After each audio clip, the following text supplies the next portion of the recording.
Welcome back, NoDQ Galaxy, to a brand new edition of the NoDQ Review number 254. I am the moderator, Virtue, being joined by this week's elite panel of NoDQ. Of course, Aaron Rift is here.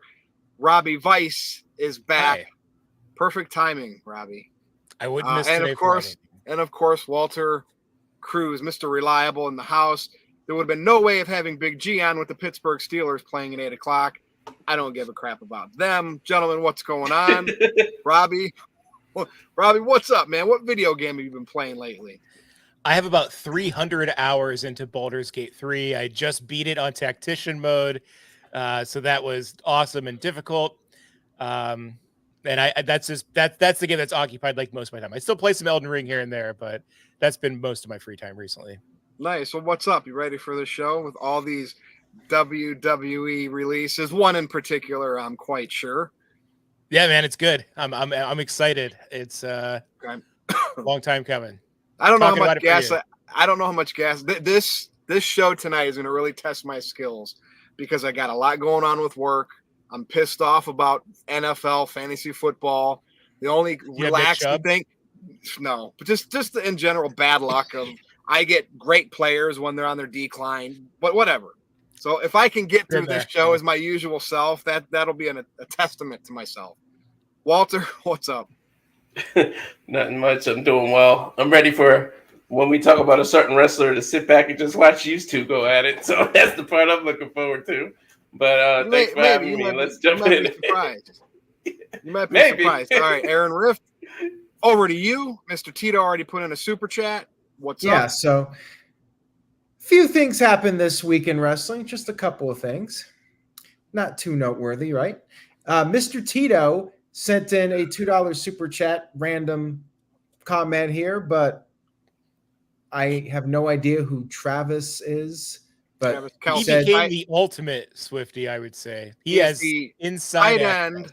He is the tight end on the Super Bowl champion Kansas City Chiefs there in NFL football. And he is dating Taylor Swift, who's already showing up to his games, sitting in the press box with his mother cheering him on. Oh, well, you know Can't what? Get any more pop than that. They'll break up in 6 months, and then she'll have a new album of material. Yeah. You fumbled my heart by Taylor Swift. There you go. You could write the songs for her. There you go. He did have a touchdown today, so. Fair. All right, I'm ready to go. Or he'll be the chief of assholes to her. Well, what do we talk about first here? Let's go ahead and we'll wait on the WWE releases for now. Let's talk a little bit about this as next year in 2024, Smackdown will be leaving Fox and going back to the USA Network. Now, obviously, that's NBC Universal. WWE has the deal with Peacock, right, for the PLEs. I think this deal is not just SmackDown, but they're going to get 4 prime time main, like Saturday Night Main Event, something similar to that, like 4 of those, probably on NBC. But again, it's not Fox, and it's USA back to cable for SmackDown. It'll be interesting to see what happens with the rosters once that's in full effect. So what's everybody's thoughts here in Raw and NXT, right? We got to think that maybe NBC Universal is just going to go all in to have all that content, and they're going to extend those as well. Or could those go to streaming? Robbie, I'm going to start with you. I know it's a ways away for that whole shift, but the whole deal on Fox will be ending soon. But ready for this? They did it again, Robbie. $1.4 billion for a television show over 5 years, I think. Yeah, well, it's not just a television show, though. I mean, so the ratings, they're historically low, right, compared to what they were in our heyday. But it is a very reliable show that's going to give them consistent ratings. There's never reruns, which makes it very, good for advertisers. They want to pay for that, so it's definitely a good investment. It's also not the first time that we've seen them either go to Fox or leave Fox. I remember it being on broadcast Fox, when I was a kid. So yeah, this is a purely business deal. I also think, there was a little bit of possible, maybe not like annoyances, but maybe something they didn't want to deal with moving forward, where there were times where, Fox would say, back when Wyatt was still there doing things like, hey, we want the Fiend on our show, or we want Roman on our show. And then USA, and you have these things going back and forth. I don't know how big like the brand split and stuff is ever going to be ever again, because they've released this on people. I think they're kind of slimming down, but I just feel like it makes more sense keeping it under the same USA umbrella moving forward. And again, it's happened before. It'll likely happen a decade from now again. Well said, Robbie. And I like to give out a shout out to Sire Strohs. Just so you know, bro, your mom is right under here rubbing my thighs. So thanks for that shout out. And your mother is, nice little classy woman. Walter, what do you have to say here? I mean, does it really matter? We always have a way to see WWE, right? So I don't know if it really matters to the fans, but is this going to, like the broad appeal being on network television versus cable, but did it really help? I mean, SmackDown does do better than Raw in the ratings. But what do you think? It will. Plus, you get all the USA shows are going to now have these little plugs, and in the middle of talking, Michael Cole's going to plug Law and Order and plug all these other NBC shows and USA shows, and boom, they got a bunch of more advertising. So, like Robbie said, this is good business. And then if Rock comes back next year, we get to hear asshole on TV without it being censored, because that ruined that damn segment for it being on Fox, and they had to edit it heavy, and like they even skip it when they replay it. They just skip the whole thing and just give you facts of how many people tuned in. So it's business. I hope it doesn't affect Raw, because I heard little whispers of Raw maybe changing for Monday and everything, and we don't need that. And it's been such a staple that we don't need the night to change. So we'll see what if it went to 2 hours, Raw can be on Sunday afternoon, and that would be great for me. Yeah, now, I don't want SmackDown to go to 3. That's what I'm afraid of. That USA. What I don't want, Walter. What I don't want though, with this new TKO company, right? UFC still in the pay-per-view business. I don't want pay-per-views. Like we've talked about this before. We're spoiled with that $5 to $10 a month, or $6 to $10 a month, depending on what package you got for Peacock, to get all the WWE PLEs. I ain't never spending more than that a month again. Like, you know what I mean? Like, we're just. How do you go back to that? It's crazy. No, you can't. How many lawns did you have to mow as a kid to watch SummerSlam sometimes, man? Exactly. I mean, or know somebody with a descrambler. We'll know that they're at least considering that if WrestleMania goes back to a pay-per-view format where you have to pay the $70 or whatever. If they try that as an experiment, then they're considering going back to that format, which I think would probably not be a good idea long term. Yes, it might make them some money in the short term, but investors won't like that. Why would you take a risk versus guaranteed steady income that they have years of model to show that type of revenue coming in? I don't think they poke the bear. If anything, they may raise the price a bit, like $2 in the next couple of years. You guys noticed the stock prices dropped a little bit after that announcement, and it could be because of Fox being broadcast television, and now WWE is moving to cable. And now we wonder, where is Raw and NXT going to go? Are they going to stay with NBC Universal? Peacock, what's going on with them? My feeling is the Peacock deal will continue, and it'll be business as usual from that end.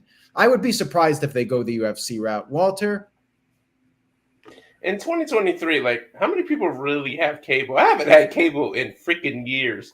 Like, it's at least 10 years that I've actually had cable, with all the streaming services and the other ways you can get it. You got YouTube TV, so I don't know how much this whole cable listen, people are actually canceling streaming and going back to cable now. It's weird because they do the bundles with you. You have to have internet no matter what.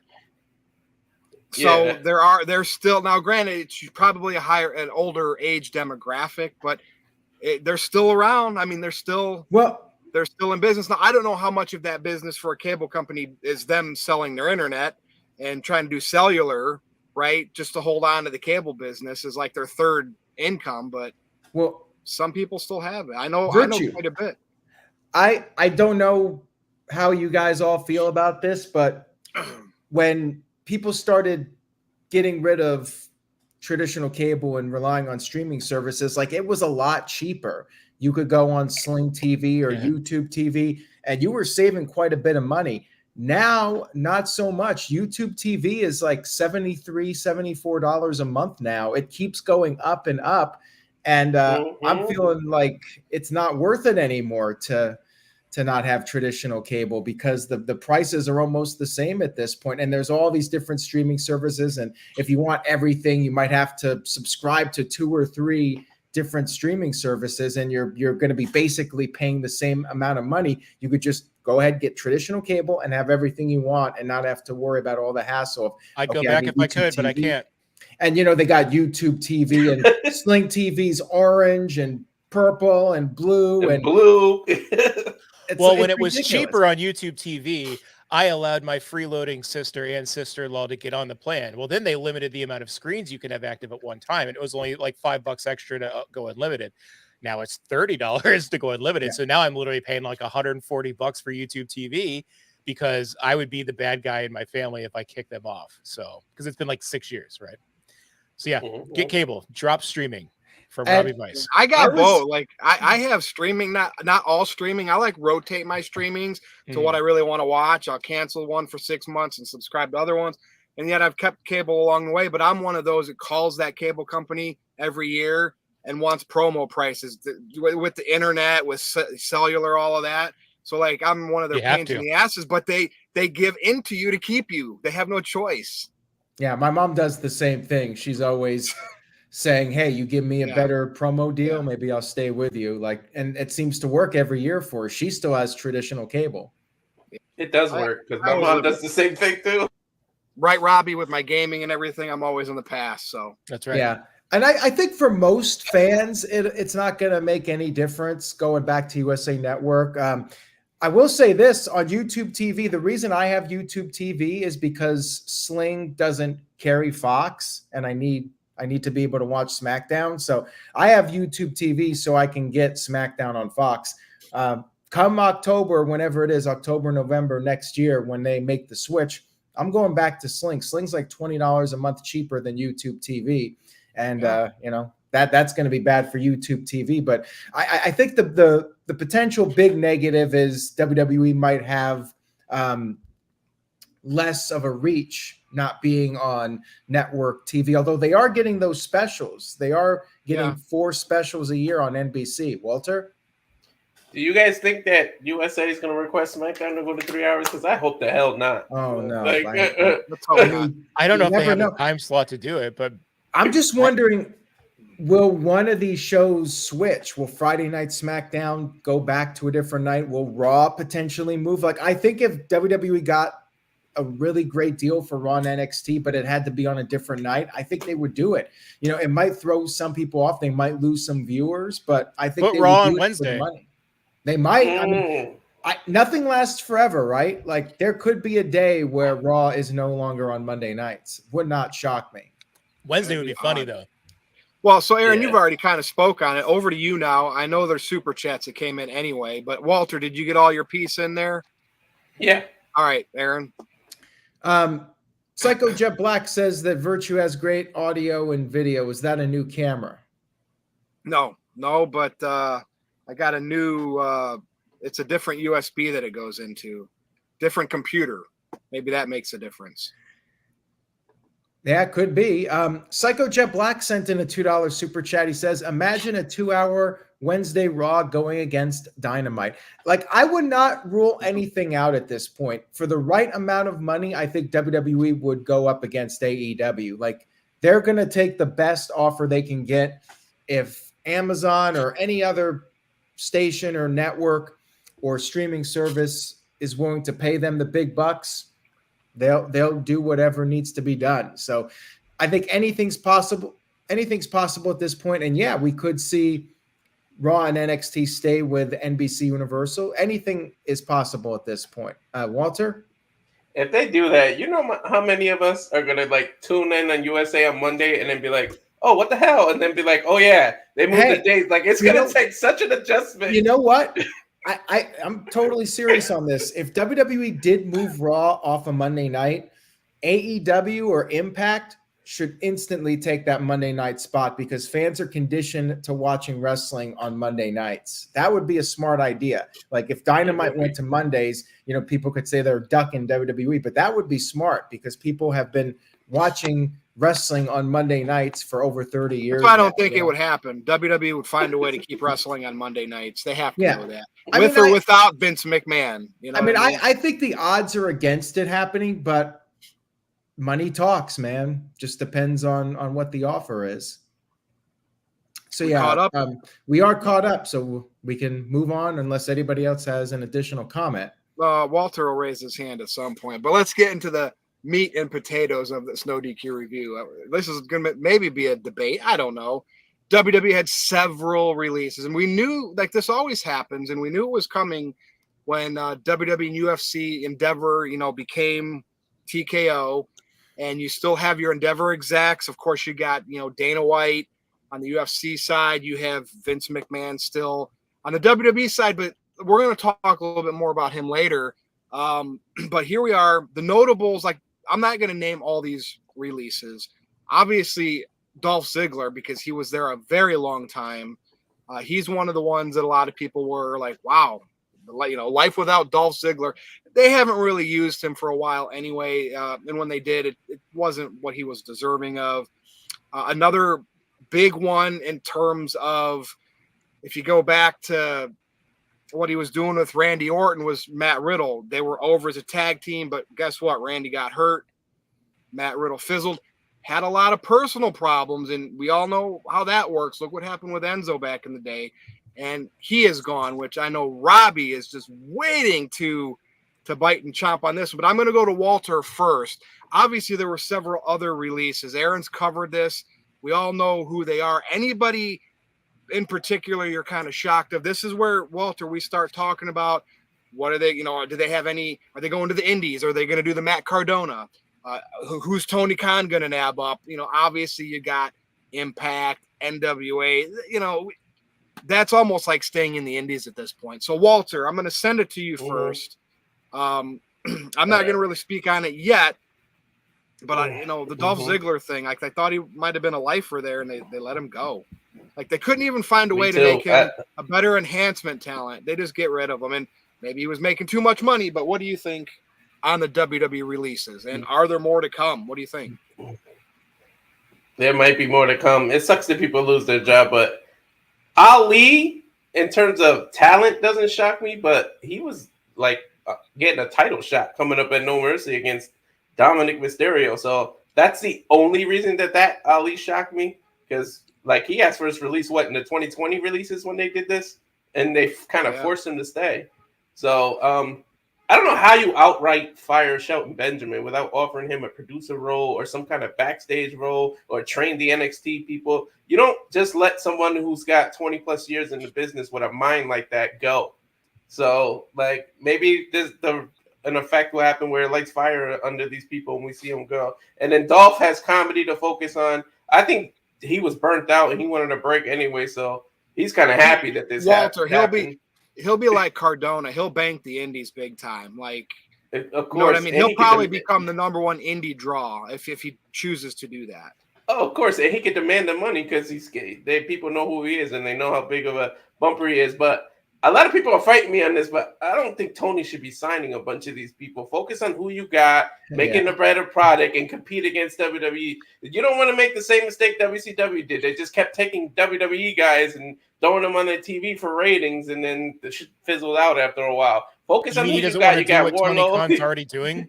Exactly. Stop with the signings. Relax and be like, all right, let me focus on my company. You don't have to sign every single released star. And what sucks for Emma is that, Chambers coming to Australia. She's Australian and doesn't get to see it. So that kind of sucks for her. But are you really shocked about all the people that were released? No one else really shocks me. And so I'll stop there because I can't wait for you guys to get to the riddle part between y'all. All right. I should go to Aaron first, actually, on this one. Robbie, just hang in there. Aaron, over to you. We got our moderators in the chat doing their job. Go ahead, Aaron. This never happens. You never put me second or other than last. But I mean, never yeah, happens. you've talked about this, so yeah, I'm sure you're going to know what to say here. I mean, are you shocked at all? Do you see anybody getting a good get where it could really work out for them or the company? And I know it's hard because so many people have went to AEW and were like, oh, that's all that ended up happening to them. So yeah, I mean, what the would you thing like is, to add? the thing is, I could see a couple of people going to AEW. I think Tony Khan cannot help himself. I think that That's right. he sees more shiny toys to play with, and he's a fan of the work rate wrestlers, which means Dolph Ziggler, Shelton Benjamin, decent chance Mustafa Ali. I don't think he's going near Riddle because of the controversies. I think if Riddle stays out of negative headlines for the next year and does the indie scene and is performing well and stays out of trouble, I think Tony Khan would bring him in, and maybe WWE would even consider bringing him back. I wonder if a few of these people will end up being brought back. I'm not sure that they really put too much thought into this, especially with Ali, considering he was on NXT, basically saying he was going to be at Raw this coming Monday. So that leads me to believe he was literally a last-minute decision. And it makes you wonder how many of these other guys were last-minute decisions. So I think they might reconsider a couple of people. And look at Dolph Ziggler. Like, when I talked about Ziggler on Thursday, I hadn't seen The Rock's tweet about Ziggler and John Cena's tweet about Ziggler. Ric Flair tweeted about Dolph Ziggler. Like, that doesn't happen often, where the biggest names in the history of the industry put over a guy that got released. You had Cena, Rock, and Flair all publicly put over Dolph Ziggler. And if you're Triple H or Vince McMahon and you hear about this, you're like, well, he's being endorsed by the biggest names in the industry. Do we really want AEW taking him? So, and Aaron, yeah, I think what happened, I don't know what his contract was, but Dolph was making good money for his role, but he wasn't being used like a main eventer. And in some instances, I think they do this, and he could be a prime example. So they could take a shot at bringing him back at a lesser. Now, the talent usually would be like, well, F that. I'll just go on my own. But I'm sure Strowman, they brought him back. I guarantee you he ain't making what he made before. Yeah. We don't know the whole Bray Wyatt when he had come back. He might have got less than he got before. That's what they do. And some of the talent will do it because they don't want to bust and hustle on the indie scene. That's one reason why they might do that. So when you say some could come back, WWE might have that intention to get him at lesser. Yeah. And Ziggler is obviously, even Shelton Benjamin, Walter, they might have released as a talent and then they bring him back at a different contract to be an agent, which is completely probably less. That's what they do. That's what these wrestling companies that's what they should do. They could do that. You know what sucks is there's a strike going on, so there's no alternative to go make movies or nothing for any of them either. Yeah, for now, but that can always change. And as far as Rick Boogs goes, like, he went on his YouTube channel and he made some comments which are interesting. I always saw him as a Vince McMahon guy. Yep. And he was in NXT. And he was getting great reactions from the fans, but he never got used in NXT, and Triple H was running NXT. So, this is just speculation on my part, but I feel like Rick Boogs and Triple H did not see eye to eye. And when Boogs was getting pushed, Vince was still firmly in control, and one could argue he still is. Which, who knows who was responsible for the releases? But Vince, I think, still has the final say in a lot of this, especially with these business decisions. Maybe not the creative decisions, but business-wise, you would have to think that Vince can still make the final call. And who knows what else is going on behind the scenes. I'm thinking each wrestler was probably a different scenario. Not everyone was about money. With Riddle, clearly there were other issues, and there might have been other behavioral issues that we don't know about, and maybe wrestlers were not doing the proper procedures and not following protocol. Walter? When you get terminated and you come back, does your strike start over? Like his failed drug test is like, It'd be a let's whole say new Riddle contract. comes back. Is it 2 strikes still against him on the drug test, or does that start over? Probably a shorter leash, but I believe that they might still apply because I think that was said about Jeff Hardy years ago when Jeff Hardy was having all these issues, and the idea was that if he gets brought back, one strike and you're out type of deal. Like you don't get a clean slate. Like you gotta stay clean and not get into any trouble. And you look at Scott Hall. They did bring back Scott Hall in 2002, but then when he got in trouble, they let him go. That was it. He didn't stick around too long. So I think that you have to have a track record of staying out of trouble, but they're giving you one more chance. It's one more chance. Although if you're Marty Jannetty, then you get like 10 chances, 10-second chances. So if you're basically the lesson to be learned from that is that if you are talented, which Marty Jannetty was very talented, then you're going to get multiple second chances. Same thing with Scott Hall. Like if you're talented, they will bring you back and give you another shot. So for Riddle, will he be back one day? I think there's a decent chance of that happening. If he stays Uncle Dana. out of trouble. I don't Uncle think Dana might pull up. Okay, let me talk about this. I don't think that Dana White really has any say in the matter. It's Triple H and Vince and Nick Khan.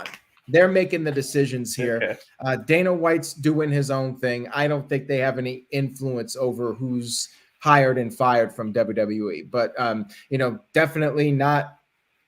I mean, Dana White could be in the ears of people with Endeavor saying, this guy Matt Riddle in WWE. If you need to get rid of somebody, I say get rid of that guy. That's he might have some influence. He might have some influence. I don't think he can actually make a decision on that, but he could definitely influence people. But does he really care? Like, he's a busy man. He's got his own company to take care of. And he might pull a Virtue and make him apologize like Virtue does when you F up in the chats.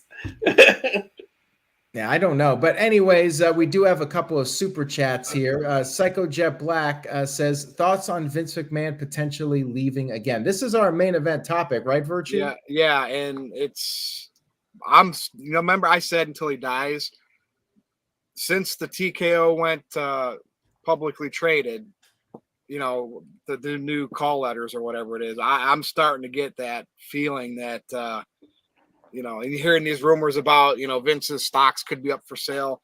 And it's one of those where you figured he had something ironclad in this merger to sell the company. I'm starting to get that feeling like we could have life without Vince McMahon sooner than we all thought. But we'll talk about it.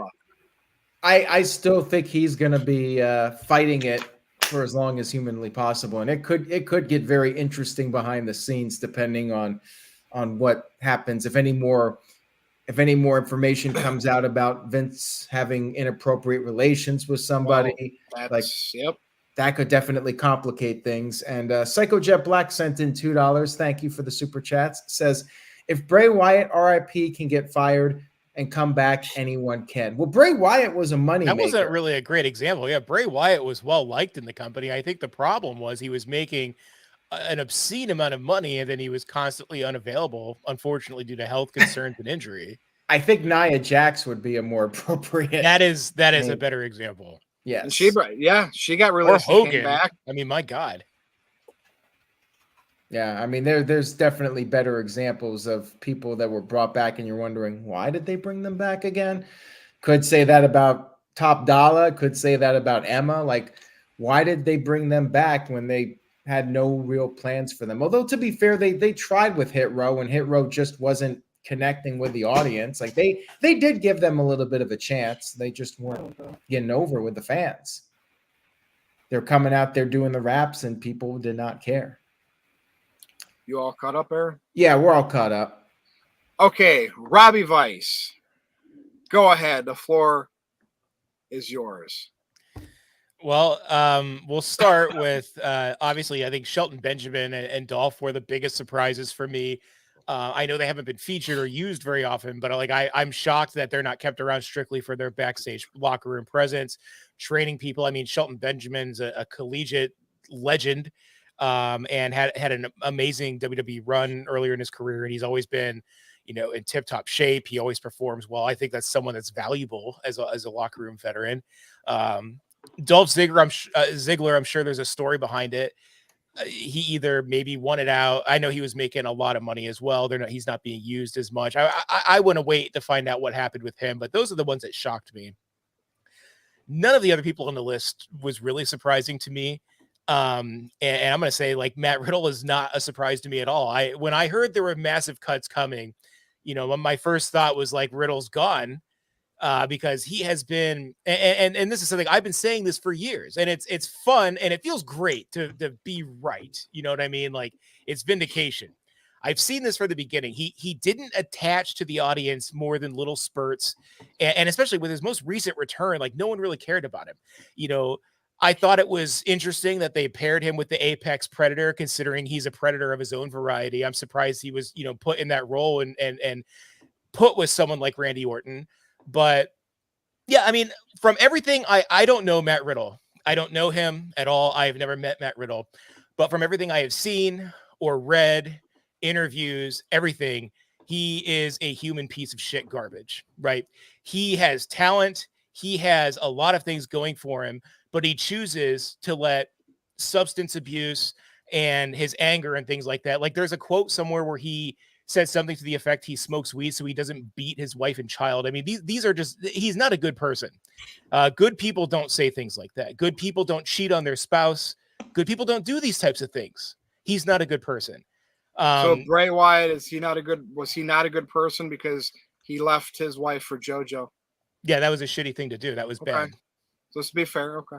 Yeah, I mean, I don't like to speak ill of people who are no longer here, but yeah, that instance. No, but Bray's always with us. Bray's always with us because right. He's one of my favorites. I understand that. Yeah. I like. But no, I don't give that a pass. I mean, like, it's not a bad way. It's a good way when we bring him up. Yeah, sure, for sure. But yeah, but on top of all of that, he just did not connect with the audience. I think people tired on the bro gimmick quickly, especially with RVD returning. In other promotions, people are realizing that he is like a Wish.com RVD.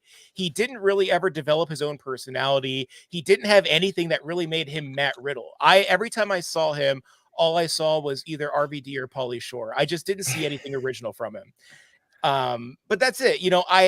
I hate seeing people lose their job. People should not, I think it's unfair. It sucks. And I know there's a lot of people like, oh, well, these guys are rich. Who cares? Well, I'll tell you first, the more money you make in life, the more expenses you end up getting. You get a bigger house. Well, that costs money. And even when that house is paid off, you have to pay homeowners insurance. You have to pay property taxes, HOA. Like, there's still a lot of expenses. So you need that continued income. But I am not sad to see Matt Riddle lose his job. I do not think that we will see him anywhere. I mean, unless, like Aaron said, he keeps his nose clean for maybe 2 to 3 years. Maybe there's redemption there, because I believe no matter how horrible or things that people do, I think there has to be a path to redemption, or else what's the point? Why would people ever try to change? But I just don't see where he can go. I don't see him going to TNA. I do not see him going to AEW with that type of climate. What about NWA? Billy Corgan might like him. I was going to say Billy Corgan and Tyrus would be maybe on Matt Riddle's side, but I mean, so what, like maybe like 250 people a week are going to watch him. I don't think that's enough to get him back in WWE. I just don't. So that's it. I mean, I am glad to see this man lose his job. I hope he disappears for a long time, but more than all of that, I hope he gets help. I legitimately hope he tries to rid himself of his substance addiction. I hope he can learn to curb the rage issues that seemingly have followed him. Okay. And maybe pushed him to make decisions that aren't good. I hope he can have a redemption, because I do want to see people succeed. But as it stands now, I think karma is what it is. And I think everything comes back to you in the end. So for everything you just said about Matt Riddle, 80% of the history of the wrestlers in the wrestling business, you now have just condemned, whether you realize it or not. I mean, yeah. Because that's how it's always been. And I know back then it was tight. We didn't know. We didn't know these things because we had kayfabe, and we just saw what they were on TV. We didn't know their personal lives, and they weren't assholes in public. They kept kayfabe. These wrestlers now go on social media. Matt Riddle guilty of it, flaunting his life, and people like you, Robbie, grow to hate him. See, I'm always about a redemption story. I'm always about when I see people not gravitating towards somebody that I think can be good. Now, let me be fair here. When I saw Riddle as, hey, this guy could be like upper mid card, he could be the tier 2 world title type in WWE. It wasn't that Matt Riddle we were getting. It wasn't what you call an RVD ripoff. Yeah, it was. You're talking like badass MMA fighter. Days, right? Why couldn't they? And maybe they didn't want to do that. Remember, we always talked about he should turn on Orton because Orton always turns on everybody else. Yeah. They didn't want to do that, maybe because of those antics, those Enzo type antics. Remember when Enzo was that was a whole false stuff with Enzo and that girl. But if you remember, Enzo was taking that cruiserweight title in public, getting intoxicated, putting videos online, like just looking like he wasn't professional. None of that helped him, even though he was over. And when I see Riddle, I want a redemption story. Like, I was upset when he didn't work out with his wife and his kids, and he's dating porn stars. He's getting suspended for drugs. He's making, whether they're true or false, accusations about airport security. That's like, holy shit. Get it right and be that badass that I envision you can be on wrestling TV. And here he is released. I think he's going to do an indie tour. I think there are people that will bring him in. His appeal with that bro gimmick that you didn't like, Robbie, it was for kids. Unfortunately, there just really aren't the kids that watch wrestling like they used to. And WWE has the most of them. I don't see many of them in AEW. But that if Riddle was around in the mid-90s, he would have been over because it was an all-kid audience before the Attitude Era started. I don't know where he goes, Robbie. You're like you said, he needs to prove himself. He may never come back to WWE. I'm never going to give up. The man's still alive. They could bring him back, and he could face a Seth Rollins down the road one day. But I think he's going to take it easy. Like you said, he's got to prove himself. I hope he doesn't go the other direction and it becomes worse. But he could do maybe he can like hook up with somebody like a Matt Cardona. Hey, how do I do this? Like, I fucked up. How do I? And then get on the right path in the indies. I don't want to see him go to any of these. This could be the best wake-up call of his life, though. You know what I mean? Like, this could literally be a turning point in his life, and that's what I hope. Because I'm a Matt Riddle fan of what he could be. You know, that badass character. I want him to go to AEW, feud with Hook, feud with it. But then it's like, oh, then I'm going to have to like something about AEW. So I don't know. I think he needs time. I think he needs time to kind of marinate. I'm going to tell you though, like, I always have to have something that I call, and I've lost the WrestleMania big match, right? Because he's not there anymore. He never got it. Right. I think he wrestled Sheamus at a WrestleMania for the U.S. title. And this is niche, but it's big over there, dude. I think he's going to New Japan. I think he's good, and I think they would want like that him. Strong style kind of thing. Because whatever drama he has over there, it could be gone for. No, you're right. It won't follow him. They love their Westerners. He has a strong style. He'll take an ass whipping, and I know New Japan is niche, but over there it's huge. Right. That have to give up the weed. That could be his redemption. Doing that in Japan. That to me, that could be his redemption. And I still want to see Enzo back on television. And he's done all the right things. Maybe I've heard nothing bad about Enzo. Yeah, he's done all the right things. And maybe some of these people just don't want to work for that hostile environment of WWE. But Ziggler the same way. Ziggler's going to find work. Ziggler's probably going to either come back on a lesser deal and maybe be a mentor or a road agent as well to WWE. So that could be a whole restructure. Tony Khan, that's one guy he should be nabbing up. If doesn't do much on TV, have another agent, right, that's younger, that's not like a Dean Malenko or these older guys. Nothing against them, but it's hard for those older veterans to coach these younger talents. Maybe Ziggler could connect with them a little bit more. Yeah. Ziggler could go to New Japan. Ziggler's going to be just fine. Okay, go ahead. Ziggler's got enough money to chill. Yeah, he can do whatever he wants. When I heard Riddle was released, my brain did not go argument with Robbie. because I started empathizing, I started sympathizing, I started listening to other people's opinions. So this wasn't. I know people want to debate, and we could have one at some point. I'm still a Riddle supporter, but go ahead. So I understand, like, we typically don't see this until wrestlers are like real late in their career. Like you kind of saw it with MVP, but he was definitely past his prime. You saw, Dutch way later. I think it would be beneficial to pair Dolph Ziggler in now as a manager and have him with a young up-and-comer or a young tag team, because he's young enough to still take bumps. He's experienced, and I think that would be such a better use for someone like him rather than just being enhancement talent or just being a mentor, because he can still be a backstage mentor and someone who can teach the next generation while also being someone like, because I think MVP did a lot of help for the Hurt Business while they were still there. I think he was the biggest part of their success. Yes, Walter. That's all I got. I mean, I feel bad for anybody that's released, but when you've worked for WWE for X amount of time, you can cash in on the indies, you can get booking dates. You have, the good. Remember, I've always said the good of AEW is Tony Khan having an open checkbook and bringing talents in, so they all have opportunities to work, even at a smaller scale. Billy Corgan, Impact Wrestling. Like, I don't feel for these guys, but it's sometimes I do like when they go out there and prove WWE wrong. I mean, Cody Rhodes did it. Drew McIntyre. Drew McIntyre. Drew McIntyre did it. Yeah, I mean, and those are the stories I like. Like, Cody comes back and could be the one to dethrone Roman Reigns. Drew had his run, got the huge pop eliminating Lesnar that Royal Rumble, but it sucked because the pandemic happened. Yeah. That you know what I mean? So go ahead, Walter. But the last thing not a single wrestler has gone to AEW and improved their stock.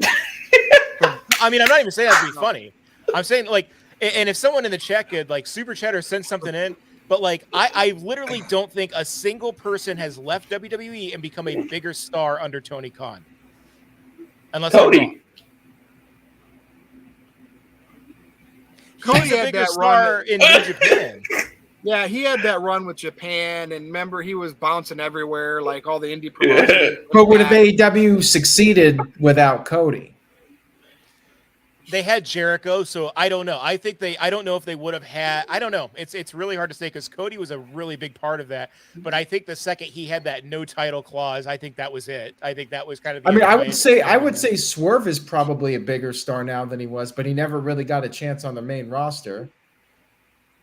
Okay, but, like, what's Swerve Strickland gonna do in the next couple of years? Like, do you think you could be like, hey man, I think in 3 years Swerve Strickland will be like the next Roman Reigns, or is he going to be the next? Anybody's going to be the next Roman Reigns. Maybe that's another one they mentor, like a Riddle too, like CM Punk.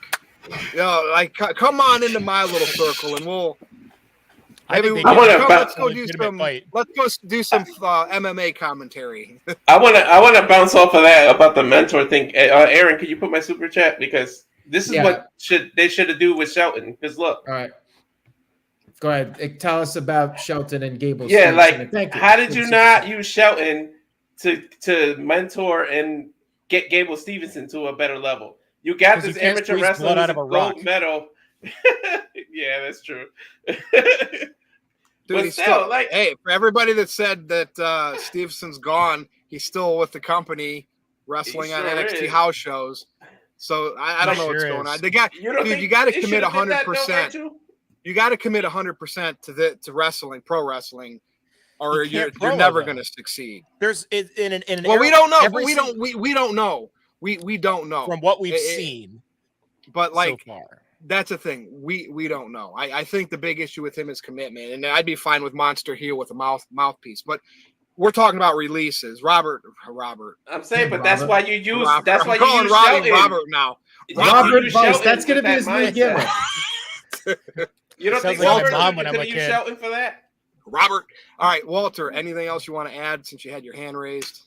That was it. The Shelton thing. Like, you should have used him as a mentor to Gable and made him commit. If you put Shelton down here, you would have probably lit a fire under Gable Stevenson and helped him out. And I don't want to slight Shelton Benjamin, because I was talking about heavily Ziggler and Riddle.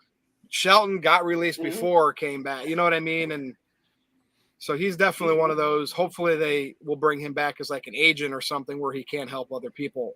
Aaron, before we move on to the main event, did any other super chats come in? Yeah, we got one more, and I did want first of all, regarding Riddle, I agree with you. Like, I wanted to see Riddle turn heel and change the character. I think the whole Sean Penn Fast Times at Ridgemont High gimmick, I think it ran its course. You know, it was funny for a while, but he needed to evolve. Like, they needed to change it up. I'm not sure why they never did. Maybe they were waiting for Randy Orton to come back and he just wasn't ready. So they kept him as that character. But yeah, the stoner gimmick, it ran its course. And I think a good idea for Riddle would be maybe to change it up on the indies. And I don't know if he needs to cut his hair or just change his attitude, but do something different and, reinvent himself.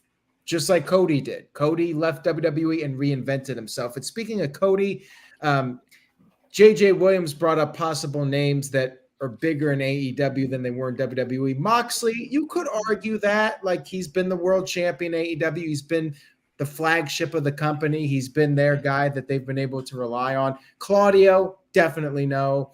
Christian was in some of the biggest matches in WWE Christian history. Well, first of all, Christian and Ambrose were world champions in WWE, so they didn't get any bigger by going to AEW. They were already and it's up some of there. the biggest factions or tag teams literally. Claudio, ever. yeah, like I'll give you that.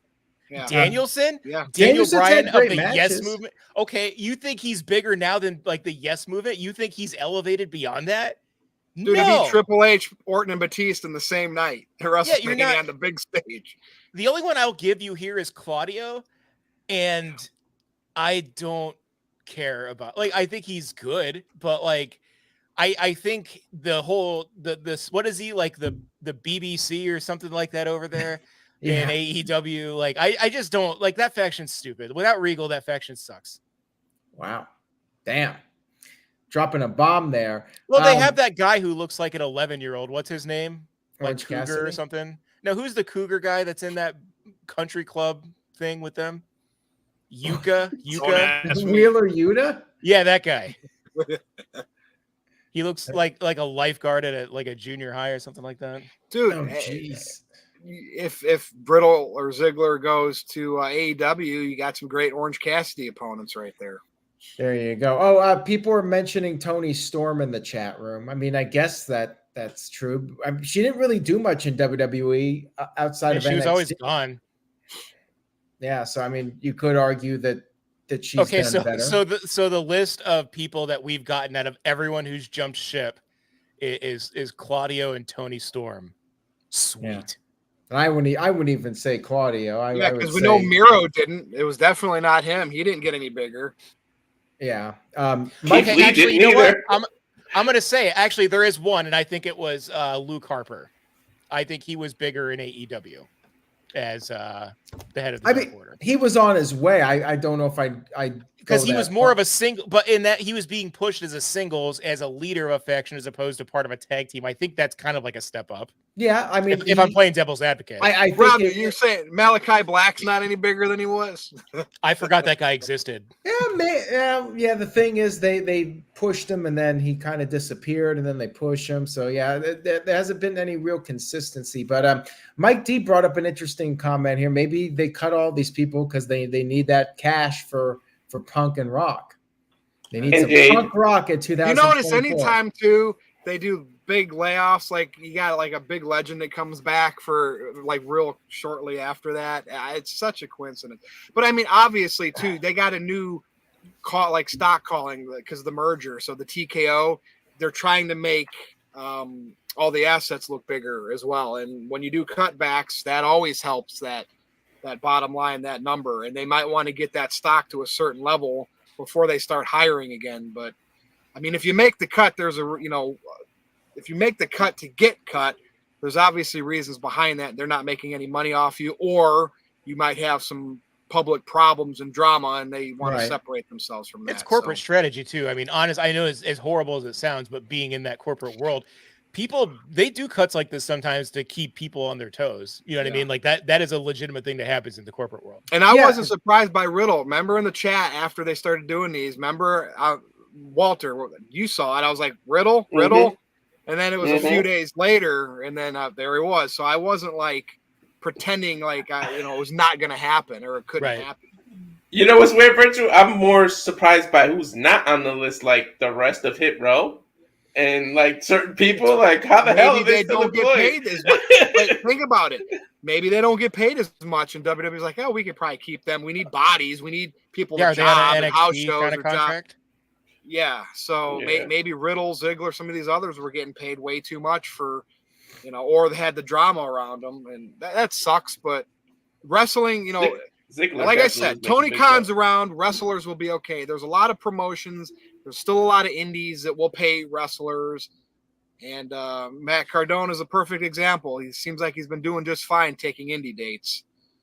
So yeah, and there's a couple other names of who's doing better in AEW, but again, they're like new NXT people. Like Swerve was mostly in NXT. I'm not even sure he got to the main roster, did he? I don't even remember. I think Hit Row went up without him. Maybe I'm wrong on that. I don't even remember. And then there were a couple other names. Ty Conti, who was in NXT, but she did nothing there. And 2.0, like they were doing stuff in AEW, but not. I can't really think of any major main roster guys that left WWE and legitimately became bigger stars in AEW.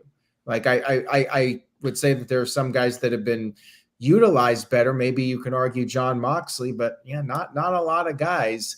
If you're into that kind of wrestling, Moxley just became better at bleeding and doing hardcore shit. Not really a better talent. Yeah, but being face of the company. Psycho Jet Black sent in a $2 super chat. He says, "Isn't it cheaper to use local talent for jobbing?" Yeah, that is true. But you like to have somebody who's reliable, who you can bring on the road and just have them be play the role of the enhancement talent, basically. You want somebody with the experience and somebody who you can have under contract to do the jobs. And sometimes they get over. Who is that weird looking dude that stole the women's title? Ellsworth. He got in trouble too. He's doing some bad stuff. Yeah. Allegedly. Old dudes on Snapchat, man. Old dudes, get off Snapchat. Stop being gross. Anyways, I think we're caught up. Virtue, wait a minute. Actually, wait. Yeah, we're caught up. Main event. The future of Vince McMahon and WWE. So we know it's now TKO, right? And there's executives above both the UFC people and the WWE people from the Endeavor side. But yet Vince is still, 16 whatever percent stock he has. It's worth $3 billion. Does a company force you to have to sell? I don't know how any of that works. We know it's Vince McMahon, and we expect him to be in this company for life, or figure out a way where he can have somebody in there still doing his vision while he's long gone. But I'm telling you, man, the merger happens, and I'm starting to get that feeling that he could be on his way out at some point. Heck, I still say, Robbie, his boy is Riddle, and Riddle's gone. Like, Vince was still in charge when Riddle went through his first public issues, and he was still getting pushed with RKO at the time. So, Walter, I will start with you. I know a lot of people clamor it because we went through that period of time last year where Vince stepped down and Triple H was in charge. Vince weaseled his way back to sell the company. But was it just to sell the company and to have that last stretch, whether it's 1 or 2 years? I think that's exactly where we're at. I think in some weird way, within 2 years, Vince McMahon will officially be gone, whether he sells a stock. Maybe he wants to do a side project, get his $3 billion, start up another wrestling promotion, pick up his Matt Riddles, and rekindle his relationship with CM Punk.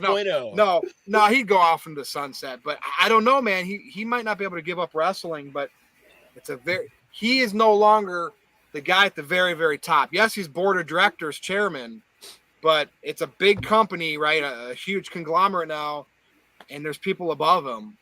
I think Vince bye-bye within 2 years. Like, I'm admitting that. This is a guy that says he's never going. I'm starting to get that feeling. What do you think? Yeah, I think it's bye-bye too. But it's like Vince comes off as one of those guys who can't go off into the sunset. Those people that like work or been busy for so long that it's like they can't stop, and the moment they stop, that's when they pass away all of a sudden. Like you hear of like older people doing that. Like I feel like Vince is one of those. Like, and then the moment he stops, it's bye bye to him like that way. And it's like he's been doing this for so long, and he took this from his father, and he grew it from this baby to this big juggernaut, and it's like. Can you really picture it without him? And I know when he left and all that last year or whatever it was earlier this year, it's like all coming together for me because it's too much news stories going on. That we all said that, and it's just hard to believe. But look, he weaseled his way back in, like you just said. He find a way. So I don't know, but maybe this was a big part of his master plans. Once he got in trouble, he was like, "I'm gonna do this," because didn't he say, "I won't sell," or he gave him some kind of ultimatum. If you don't give me this much power, I would never approve a sell or something.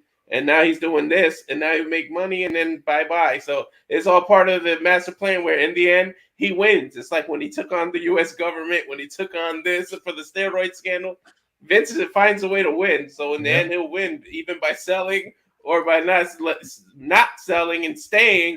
He ultimately won. This is my baby, and I kept it. So he'll find a way to win in the end, no matter what.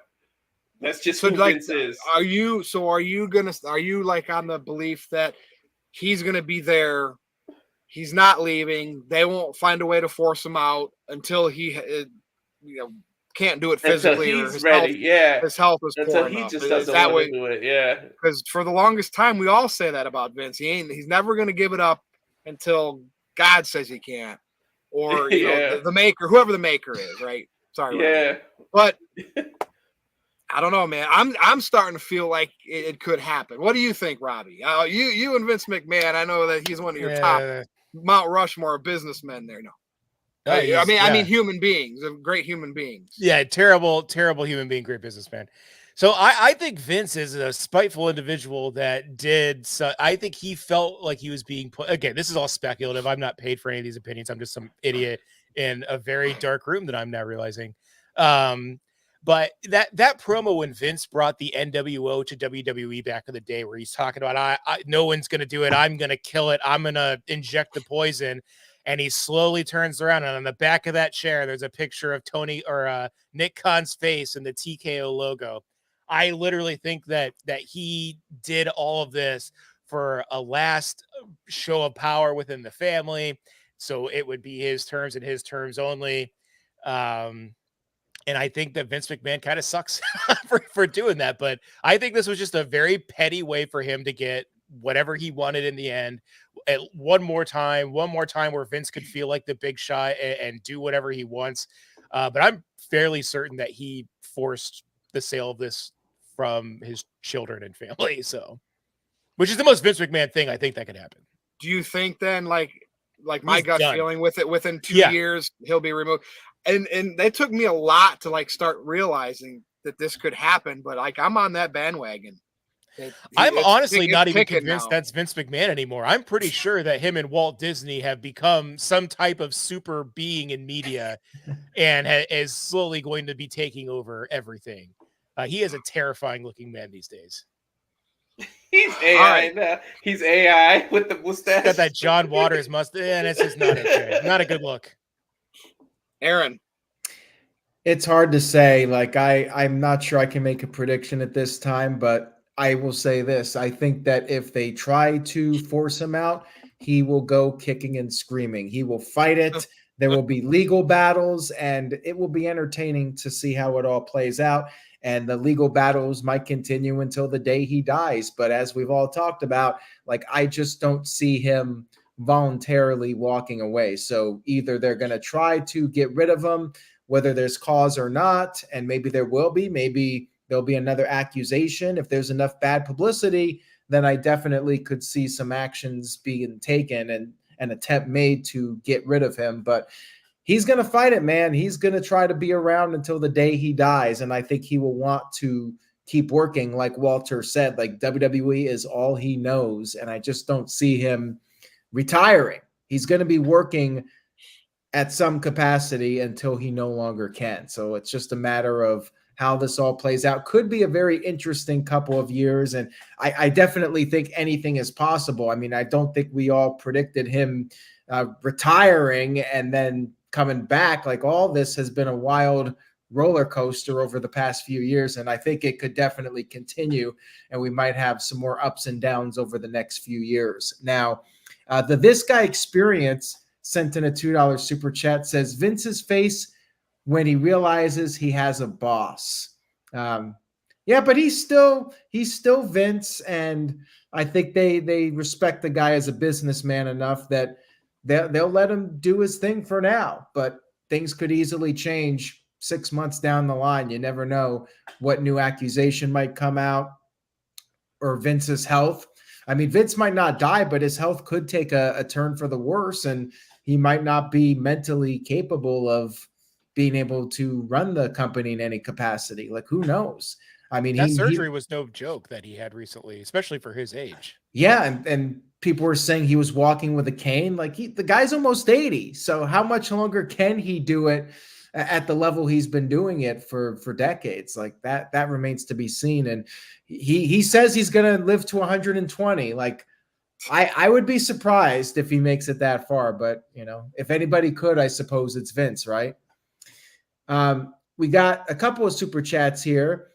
From Dwayne Atkinson. He sent in $5. Thank you, Dwayne. He says, if Vince does leave or is removed, do you think they will try and bring back Stephanie to replace him? Yeah, maybe.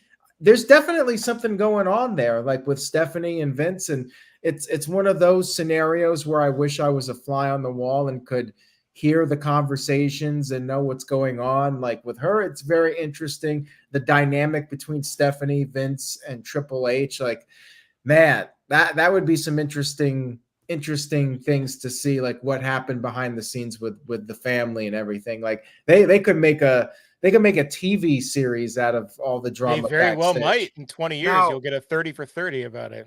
So yeah. Tony Khan started AEW with more, yes, his dad and his dad's companies are worth billions, more than Vince McMahon. But like, from what we know, he kind of started AEW with was it that $100 million figure, right? Before the TV deals came in and all that. Vince sold his shares. He's going to cash out about $3 billion. Why can't we assume he wouldn't do something? Damn, Tony Khan did it with $100 million. I'm going to come in and I'm going to make another wrestling promotion. Damn it. Buys AEW. I mean, just never say never. I mean, even if it's a flop like the XFL, he's willing to throw money away. And didn't he still sell the XFL? Didn't he still get something back? Didn't he get something back out of it for the failure that it was? Wow, I don't know, but he is older. That's my new dream. My new dream is Vince McMahon sells his stocks for $3 billion and somehow, through some shadow shell corporation, buys AEW. Just to or see shows up on there. AEW TV and shakes Tony Khan's hand. Or he's just in the crowd holding the up internet a sign. would melt. Like, there would be Aaron would be down for a week. He wouldn't even be able to log back on. Vince would do whatever it would take to win. Like Walter said, Vince wants to win at all costs. And before he dies, he wants to make sure he's winning, regardless of what he has to do to make that happen. So anyways, Psycho Jet Black sent in a $2 super chat. Thank you, Psycho. Says, imagine Vince buying Impact or NWA to fight WWE. I mean, I don't even know what to say about that. Like, anything's possible. Like, never count anything out. It's wrestling. Impact is having trouble fighting Impact for real.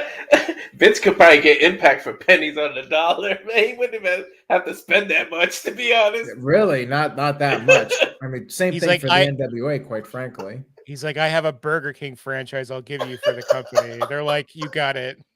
I mean, Vince, the amount of money for Impact or NWA would be like just buying a car for us. Like, I bet you'd be less than the video library he bought. Yeah, really. This Guy Experience sent in a $2 super chat. He's making a bold prediction here. He says Riddle and Dolph Ziggler will be back within 3 years. Well, I mean, saying 3 years, that's a long time. Yeah. So, it's the wrestling business. 3 I'll years go ago, ahead we and never say- knew Punk was coming back. I'll go ahead and say this. I think both of them will be back one day. I'll say Bold it. would have been if he said That's the 3 other months. end of the spectrum. That's another nothing spin. Yeah, they'll be back someday. 3 months. That would have been bold. Yeah, I think this they'll is both hot be takes back. only, guys. I don't think Do you we've think seen they'll the be last back? of either of them in WWE. Will either of them be champions in the future though when they come back? Will they come back as like a one-off? Are you talking they're going to come back like Drew McIntyre and be a reestablished character that actually does something worth their time? They won't be Drew. I don't see that happening. Even if Riddle reinvented himself, I don't see What's him. his ceiling? What do you think Riddle's ceiling? Let's say he does everything right from here to 2 years from now. He goes on the indies, he changes his gimmick. What would his ceiling be on a return if you had to predict that? I think he would be an upper to main event level guy, not I'm gonna say it. the World guy? heavyweight champion. The belt Rollins has. the Rollins belt. If But- anything. He'd have to go like to New Japan, get some, I don't even know what titles they have over there anymore, but get that little clout like some of them do. Maybe a little run in AEW. I don't know, but I still see it. He has Robbie, all the potential. It's He has the all added, but again, if he's still going to be like doing things the way he does in public and personal life, it may never happen. Well, And Robbie, what do you think Riddle's ceiling is? Okay, so he leaves. He's on his best behavior for a couple of years. He has a new gimmick. He's wearing shoes and/or boots. He's gotten a haircut. He's not sounding like an '80s cartoon character. I think in that Rollins belt spot. I don't think on the road, like, because we're gonna say I know they're both world heavyweight champions, but the Roman belt is like the top belt. I think his ceiling would be the Rollins belt. I don't think that's unreasonable, but that is a big mountain for him to climb. But like I said earlier, I think he has, and I've said this since day one, and Virtue, you can attest to this. He has all the talent to do it. He's not bad on the mic. He's charismatic, and he has a lot of skill in the ring. He just needs to get his other crap together, stop making bad decisions, and put some damn shoes on, and I think he could be successful. hey, if Tony Khan signs him and Goldberg to have a match at one of their events, does that still kind of make me a little bit right? Because didn't I just say that's all he ever wanted was his match with Goldberg? Yes, that I would know make it's you not right. in the WWE. It's not. But if that happens under a Tony Khan thing, I will concede that to you and I'll watch it. I'll actually not Reddit stream it. I will pay the $60 to watch it live. All right, fair enough. Psycho Never Jet say Black never. sent in $2 and says, "Can another billionaire create a third wrestling brand?" I mean, any billionaire could do whatever they want, but If they want. I mean, is anybody at the fanboy level of Tony Khan? And I don't But think we've there's never any had more billionaires than out there. 3. It was Well- like WWF, WCW, and then ECW. Like there was never a third that was as big as the other two. Ever, Yeah, and the right? market's oversaturated now, I think. Yeah. Well, what if Vince buys Juggalo World Championship Wrestling? Oh, Gets that geez. Monday time slot if Raw switches days. Game changer, man. Maybe he Game buys changer. Game Changer Wrestling. There you go. Maybe All he'll right, we are caught maybe up. he'll work with Virtue. Big G. All right. Well, we Vince did it, McMahon. and we're not too much over an hour. So let's go around and do our plugs. Robbie, welcome back. I will start with you. Bask in all your glory. No, not Keith Lee, about Matt Riddle not making it to a big match at WrestleMania or a title match. But go ahead. That's great. I'm wrong about 3,000 times a year. It's good to be right one time.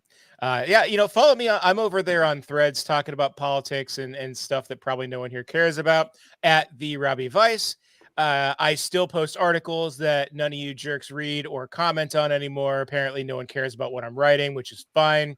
But yeah, it's good to be back and I hope to be here more often.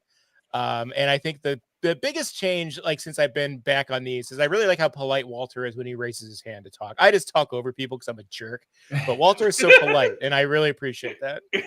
Walter is polite and reliable.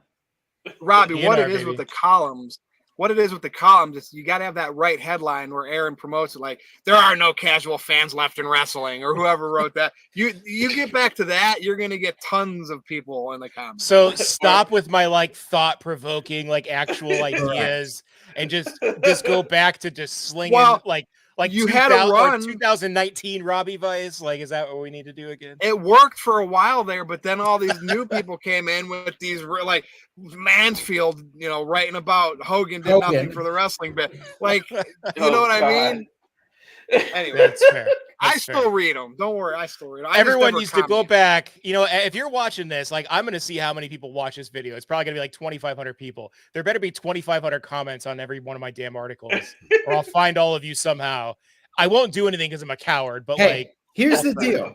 Everybody that I mentioned right now, you need to go on Robbie's latest column. You can search his name on NoDQ.com and read his column and leave a comment. I'm calling out Ryan, Matthew, Dr. Bropio, Gomer Kyle, Michael Wayne, Willie G, all of you, Dylan, This Guy Experience, Psycho Jet Black, Calvin Bowman, Gongcast, Jeremy Dorset, Daniel, Sean Garner, everybody I just mentioned. You need to go on NoDQ.com, the bottom of the page, the discuss comment section. Go to Robbie's column and give him feedback. Tell him it sucks if you think it sucks. Hey, man, I just need direction, man. Give him some direction.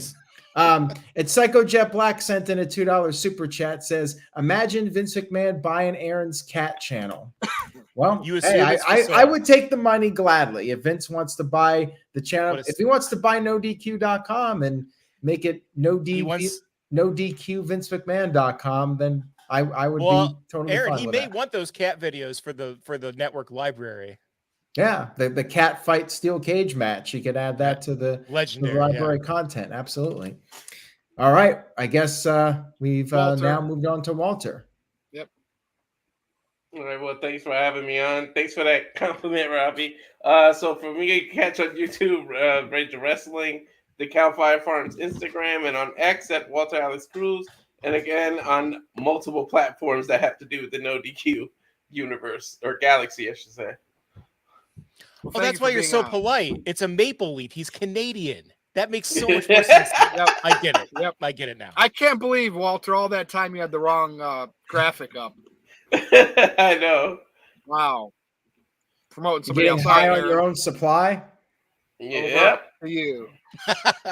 All right, just stay tuned to NoDQ.com for the very latest. It's been quite the week, and we'll see what happens next week. Another week of potential chaos in the world of wrestling, whether it's AEW wrestlers getting injured or somebody getting in a backstage fight or Vince McMahon changing plans at the last minute or more people getting fired. It's always interesting in the world of wrestling. Yep. Lots of stuff could potentially happen.